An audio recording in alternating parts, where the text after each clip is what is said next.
Les maladies exanthématiques constituent l'une des causes les plus fréquentes de consultation aux urgences pédiatriques et représentent un défi diagnostique en raison de la grande diversité de leurs étiologies. Elles se caractérisent par l'apparition de lésions cutanées de distribution variable, souvent associées à de la fièvre, des symptômes respiratoires, une lymphadénopathie ou une altération de l'état général. Bien que la plupart des exanthèmes soient d'origine virale et d'évolution bénigne, certains peuvent être la première manifestation de pathologies graves telles que la méningococcémie, la maladie de Kawasaki ou des réactions médicamenteuses sévères, ce qui impose une approche clinique rigoureuse et méthodique. La formation dans ce domaine exige de maîtriser les critères permettant de distinguer les exanthèmes bénins de ceux nécessitant une hospitalisation urgente.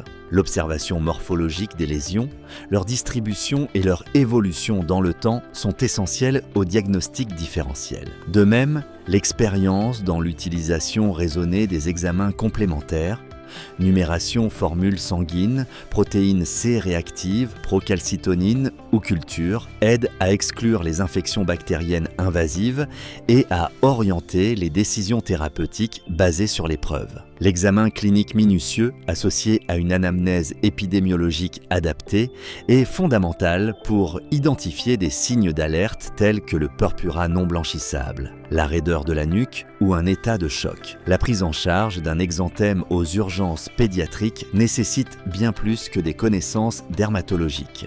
Elle requiert jugement clinique, priorisation et sensibilité diagnostique. Savoir différencier une varicelle non compliquée d'un syndrome de Stevens-Johnson débutant, reconnaître précocement une infection à méningocoque ou identifier une réaction médicamenteuse grave peut changer radicalement le pronostic de l'enfant. Dans ce domaine, l'excellence professionnelle se manifeste non seulement dans la justesse du diagnostic, mais aussi dans la capacité à prévenir les complications, protéger l'enfant et rassurer la famille grâce à une médecine experte, humaine et résolutive.